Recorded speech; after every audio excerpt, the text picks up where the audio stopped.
ECR சாலையில இளம் பெண்களை வழிமறிச்சு அத்துமீறல்ல ஈடுபட்ட சம்பவத்துல எழக்கூடிய அடுக்கடுக்கான கேள்விகள்.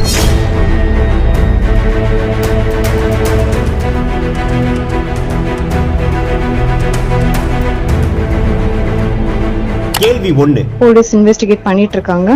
நீங்க மத்த எல்லாத்தையும் போலீஸ் தரப்பு தான் நீங்க கார் இடிச்சதுனால தான் இந்த பிரச்சனையே வந்துச்சுன்னு சொல்றாங்க. அந்த மாதிரி எதுவும் நடக்கல.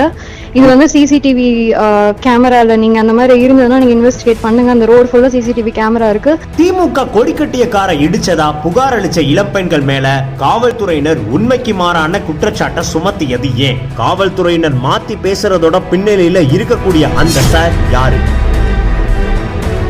கேள்வி 2. எதிர்கட்சி தலைவர் குரல் எழுப்புற வரைக்கும் காவல்துறையினர் எஃப்ஐஆர் பதிவு செய்யாதது ஏன்?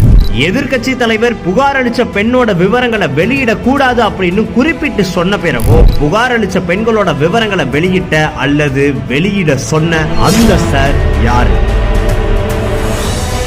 கட்சிக்கோ இதுக்கும் எதுவும் சம்பந்தம் இல்லை. சம்பவத்தில் வந்து பயன்படுத்தப்பட்ட ஒரு வண்டியில் ஒரு கட்சி கொடி இருந்ததா பார்த்துருப்பீங்க, அது காமிச்சிங்க. அது இந்த ஓட்டுநர் அது வந்து அதை பயன்படுத்தியிருக்காரு. அது தன்னுடைய ஒரு பார்க்கிங் லாட்டை யூஸ் பண்ணுறதுக்கும் இந்த டோல்கேட்ஸ் இதெல்லாம் அவாய்ட் பண்ணுறதுக்காக தான் அது பயன்படுத்தின மாதிரி தெரியுது. அவர் எந்த ஒரு கட்சியோடையும் அது தொடர்பு இருக்கிற மாதிரி எந்த விதமான புலன் விசாரணையும் தெரிய வரல. சந்துரு அவருக்கு குடும்ப பின்னணி அப்படின்னு பார்த்தோம்னா அவர் அப்பா இறந்துட்டாங்க, அம்மா வந்து ஒரு ஹார்ட் பேஷண்ட்டாக இருக்காங்க. அவருடைய தாய் மாமா ஒரு கட்சியில் இருக்கிறாங்க. இவர் என்ன கட்சியில், இவர் என்ன கட்சின்னு சொல்லி தெரிஞ்சாரு. அந்த தாய் மாமா என்ன கட்சி, மாற்று கட்சின்னு சொல்கிறாங்க. நீங்கள் விசாரணையில் என்னன்னு தெரிய வந்தது? விசாரிக்கிறோம், அது தேவைப்பட்டுச்சுன்னா நம்ம ரிவீல் பண்ணோம். அவங்க தாய் மாமா அதிமுகவில் இருக்காங்க. கேள்வி 3. காவல்துறை டிசி குற்றவாளிய அஇஅதிமுகவோட இணைச்சு பேச முற்படுறது யார் கொடுத்த அஜெண்டா? கேள்வி 4. குற்றவாளிய கோர்ட்ல ஆஜர்படுத்துறதுக்கு முன்னாடி குற்றவாளியோட வாக்குமூலத்தை சட்டவிரோதமா சமூக வலைதளங்கள்ல பரப்ப ஊடகங்களுக்கு கட்டளையிட்ட அந்த சார் யாரு? குற்றவாளி வீடியோல பதிவு செய்த வாக்குமூலத்திலேயே பல கேள்விகள் எழுது. அதுவும் ஒரு முக்கியமான விஷயம். கொடைக்கானல் போறதுனால தான் சார் அந்த வண்டியில வந்து கொடி போஸ்ட் போட்டோம். மெயின் ரீசன் ஏன்னா டோல் அவாய்ட் பண்ணாது. அப்படின்னா திமுக கொடி கட்டுறவங்களுக்கெல்லாம் சுங்க கட்டணம் வசூலிக்கப்படுறது கிடையாதா? நான் அந்த காரை வாங்கி என்ன 4 மாசம் ஆகுது சார்.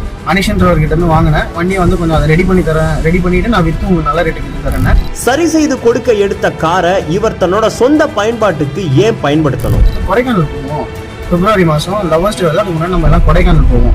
கொடைக்கானல் போறதுனால தான் சார் அந்த வண்டியில வந்து கொடி போஸ்ட் போட்டோம். அதுவும் காதலர் தினத்துக்கு கொடைக்கானல் செல்றதுக்கு.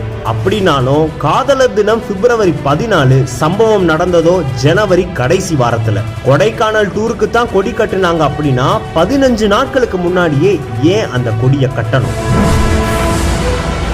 ஆதி முதல் அந்தம் வரை பல்வேறு அடுக்கடுக்கான கேள்விகளும் சந்தேகங்களும் எழுந்த வண்ணமே இருக்கு. குற்றவாளிகளை அதிமுகவோட தொடர்பு படுத்துறதுல காட்டுற முனைப்ப திமுக அரசும் காவல்துறையினரும் இளம் பெண்களுக்கு நியாயம் கிடைக்கிறதுல காமிப்பாங்களா?